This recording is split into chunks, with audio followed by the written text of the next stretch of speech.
Vidéo un petit peu tardive, j'en suis désolé pour aujourd'hui. Vidéo intraday, mais il me semble important de regarder le HTF, donc le plus long terme, en weekly ici. On avait un beau TD9, on l'a dit. Tilt l'a dit, c'était sans doute un bon endroit pour prendre des profits, parce qu'en daily c'était assez divergent. Et en weekly, actuellement, on est en train de faire une bougie avalante baissière, qui n'est pas encore clôturée, bien sûr, il faudra attendre la fin de la semaine. Mais ça sent quand même pas très très bon sur le weekly. On va regarder le daily, j'avais tracé à l'époque. Je crois que c'est à partir d'ici, la trend la plus haute, pour représenter la parabole qu'on a cassée donc hier, hein, en clôture. C'est pas très bon, c'est pas pour autant que je considère que la parabole est cassée. Il faudrait vraiment qu'on casse ce niveau-là pour que je me dise, ok, là on a une structure, là c'est cassé, là c'est foutu. Ce qui n'est pas le cas, vous le savez, je suis encore assez bullish. On va regarder ça un petit peu plus peut-être sur le H4 à ma droite. Alors, faut que j'enlève certains trucs. Enlever ça. Hop. Alors en H4, on est sur support. En fait, on est très proche du 61.8. Je crois qu'on l'a pas touché. Du 65 aussi %. La grande ligne verte que vous voyez, c'est un VWAP ancré qui est disponible gratuitement. C'est un truc qu'ils ont ajouté il y a pas longtemps. Alors, c'est pas ça, c'est. Alors, je crois qu'il est ici. C'est le VWAP, hein, c'est ce qu'on utilise pour faire de l'intraday. Sauf que là, on peut le tracer depuis un certain point. Donc, j'ai mis depuis ce bottom là, depuis cette structure là. Et il a joué son rôle de support vite fait ici, de résistance ici, et actuellement il joue son rôle de support nouveau, donc ça peut être intéressant à regarder. On est sur le 61.8, comme je l'ai dit, pas loin, je crois. On n'a pas touché, on a touché pile poil vraiment le VWAP. Par contre, le 61.8, on l'a pas touché. Donc ça à surveiller, on a un TD8 actuellement, j'aimerais qu'on voit un TD9. Ça pourrait être un beau TD9 dans cette zone-là. Ça pourrait être un bon truc à acheter selon moi. On est dans notre nuage, dans notre Vegas H4, hein, le grand nuage rouge que vous voyez. Donc notre contexte de hausse, hein, qui a déjà bien donné ici. Donc ça en fait une zone intéressante à acheter selon moi. Je reste toujours très très bullish. Enfin, très très.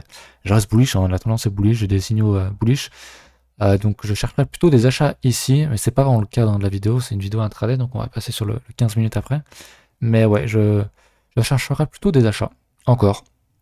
Donc voilà, pour Bitcoin, pour le contexte. On va regarder du coup le 15 minutes. Alors là, c'est un peu le bordel mon graphe.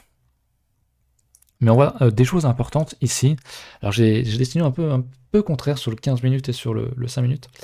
Parce qu'on est forcément en tendance baissière, ça se voit quand même plutôt très très bien. J'ai tendance à dire qu'il faut toujours jouer la tendance. La tendance était extrêmement baissière. Mais là, on a quand même une belle divergence de volume sur ces plus bas. On a également des divergences, hein, sur le momentum assez lourd ici, sur le squeeze momentum, qu'on a aussi sur la MACD d'ailleurs. J'avais pas vu. Donc ça nous fait deux divergences. On l'a également d'ailleurs sur le WT. Ouais, j'avais pas vu, on a un cross en plus, donc ça pourrait être quelque chose d'achetable, peut-être sur du long terme, enfin sur du plus ou moins long terme, on va dire un achat H4. Donc on achète ici, puis on met un stop, comme je l'ai montré tout à l'heure. On peut mettre un stop et un petit peu par en dessous, sous le 65%, si on veut être greedy, sinon vraiment plus bas si on veut un truc un peu plus long terme avec un risk reward un peu plus intéressant. Mais c'est pas franchement le jeu ici, sinon ce qui serait bien, je regarde où est le VWAP. Ah bon, on est pile sur le VWAP. Alors 5 minutes. On est pile dessus, donc ça en faisait une bonne target en tout cas à l'achat. Maintenant, c'est vrai que c'est un peu compliqué pour l'intraday. Jouer des shorts, je serais pas hyper confiant, mais pourquoi pas en soi. Je vais regarder. Ouais, on a une belle divergence cachée baissière, je sais pas si vous la voyez bien. Mais le cours fait un plus bas. Ici, le cours fait un plus bas. Alors que les indicateurs font un plus haut. Donc divergence baissière cachée. On a pareil sur le MACD. Et on a pas pareil sur le WT Trend, mais pas loin. Donc ça aurait pu être une entrée short pour ceux qui faisaient un short ici, ce qui n'aurait pas été mon cas. Non, moi j'aimerais vraiment qu'on aille un peu plus bas. Je vais revenir sur mon 15 minutes d'ailleurs, puisque j'ai dit qu'on n'avait pas touché le 61.8. Donc moi j'aimerais bien, en fait, pour acheter, j'aimerais qu'on fasse un nouveau plus bas. On l'a vu sur le 15 minutes, alors du coup j'affiche pas tout sur tous mes graphes, sinon ça fait beaucoup d'informations. Mais j'aimerais qu'on fasse un nouveau plus bas, peut-être qu'on aille chercher ce niveau de pivot mensuel, ou pourquoi pas l'autre pivot daily, qui doit être un support 2-3, un support 2 ou 3. Donc ça en ferait un bon niveau à payer, je pense, toujours dans le nuage. Pourquoi pas jusqu'à cet ancien pivot monthly ici. Donc c'est la clôture, hein, du dernier pivot monthly. Ou alors non, je dis une connerie. Est-ce que c'est le pivot? Ouais, non, c'est le VWAP. J'ai une connerie, c'est la clôture du VWAP mensuel. Donc, toute cette zone-là, pour moi, elle s'achète. Mais pour de l'intraday, c'est un peu compliqué. Il n'y a pas encore assez de structure, il n'y a pas encore tout ce qu'il faut. Donc, c'est vraiment compliqué pour de l'intraday. On va regarder vite fait en 5 minutes. S'il y a d'autres choses à dire. En 5 minutes, qu'est-ce qu'on a? En 5 minutes, ouais, c'est vraiment pas mal. On a vraiment une belle div ici. Si on fait un nouveau plus haut, on ferait une divergence en plus classique baissière. Donc, admettons, est-ce que j'ai un petit Fibo qui traîne là? Je vais prendre... pas facile. Je vais prendre d'ici le Fibo. Ouais, si on fait un léger plus haut, je pourrais prendre un short ici, admettons. Alors, ce serait un peu agressif. Alors, je le prendrai pas, mais je le trace quand même juste pour l'exemple. Je le note pas, on le prend pas, ce trade-là. Mais ouais, je mettrai un stop ici, puis pourquoi pas aller jouer un retour sur ce pivot-là. Ça fait un 2 de risk reward, ça me semble pas dégueulasse du tout. En fait, ça me semble même quelque chose de tout à fait envisageable. Et puis, on pourrait même, pourquoi pas, viser encore un peu plus bas. Ça nous fait un risk reward vraiment intéressant. Donc, je le prends pas, mais je le note, je vais le laisser là. Juste pour voir. Ça sera à suivre. Je vais enlever ce VWAP ancré. Globalement, c'est quand même bear, hein. C'est pour ça que acheter, c'est quand même très compliqué sur le 5 minutes. Maintenant, si j'aimerais acheter sur 5 minutes, ça serait si jamais on fait un nouveau plus bas. Parce qu'on pourrait faire un TD9. Ou alors j'attendrais vraiment que sur la chasse, on fasse un TD9. Ouais, je sais pas. Faudrait qu'on fasse un TD9 dans le coin. Pas trop haut, parce que j'aime pas voir un TD9 qui close vraiment trop. Mais là, ça a l'air de vouloir pousser. Donc, je sais pas. Moi, sur du long terme, en tout cas, je reste quand même pour l'instant bullish, tant qu'on casse pas les 16 000. Et j'avais dit, hein, d'ailleurs, cette zone-là sera une zone d'achat un peu plus bas. Je pense vraiment qu'on peut faire un nouveau plus bas. Donc, j'attendrai de voir comment on va clôturer la prochaine bougie H4. Mais là, voilà. On a fait notre plus haut, donc divergent. Ici, on le voit très bien sur le MACD.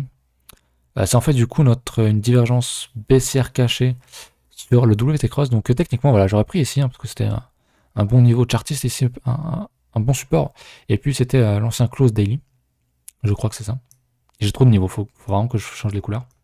Donc ici, ça aurait pu être un short tentable. Donc ouais, je vais le laisser, mais je l'aurais clairement pas pris. Je pense que c'est un peu trop greedy. Je pense que Tilt aurait pu prendre un truc comme ça, mais moi non, je pense pas.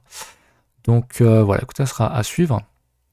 Pour le plan de la journée, on va passer sur le 15 minutes. Ouais, parce que pour acheter vraiment, j'aimerais voir un nouveau plus bas et qu'on enchaîne les divergences en fait. Qu'on fasse pourquoi pas même ici on fera jamais une double divergence ici. Je pense pas. Sur le MACD peut-être, parce qu'on est bien remonté là. Mais je pense pas qu'on fasse une autre divergence. Donc c'est à suivre. Et puis les niveaux que je vise, après, c'est tous les niveaux qui sont ici. Hein. On a une belle borne du volume profile, hein, du top jusqu'au bottom actuel. Ça, c'est un niveau qui marche souvent très très bien. Le POC est très très haut, donc j'aurais pas la prétention de viser aussi haut sur un trade en 15 minutes. Mais voilà, on a la value low de la veille qui est ici. On a notre fameux, on a un autre VWAP ancré qui est ici. On a le VWAP weekly qui correspond en plus à un bon support chartiste. Donc ici aussi, il y a des bonnes zones de profit avec le POC de la veille. La value low weekly précédente. Donc ça nous fait des bons niveaux ici aussi sur les 18 800. Donc ça sera à surveiller.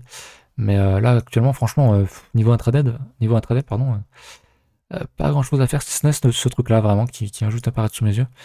Mais encore une fois, c'est pas un truc que je prendrais oui et non, parce qu'en vrai, disons que j'ai un biais de fond qui est quand même bullish. Donc moi, c'est difficile de vendre un truc ici.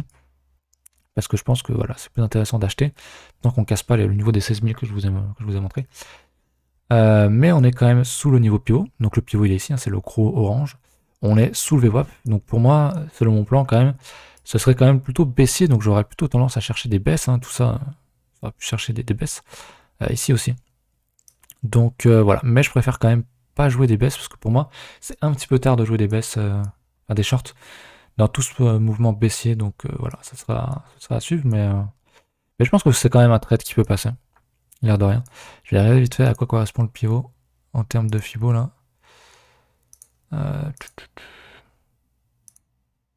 Ouais, on est en dessous des 50%, donc on pourrait facilement viser ce niveau-là ou le 61.8. C'est un niveau qu'on retrace souvent.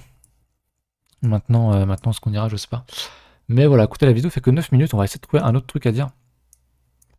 Ça correspondait avec ce que Tilt disait. Hein. En weekly, le fait de pouvoir prendre des profits, on l'avait dit aussi, je l'avais dit sur la vidéo de dimanche.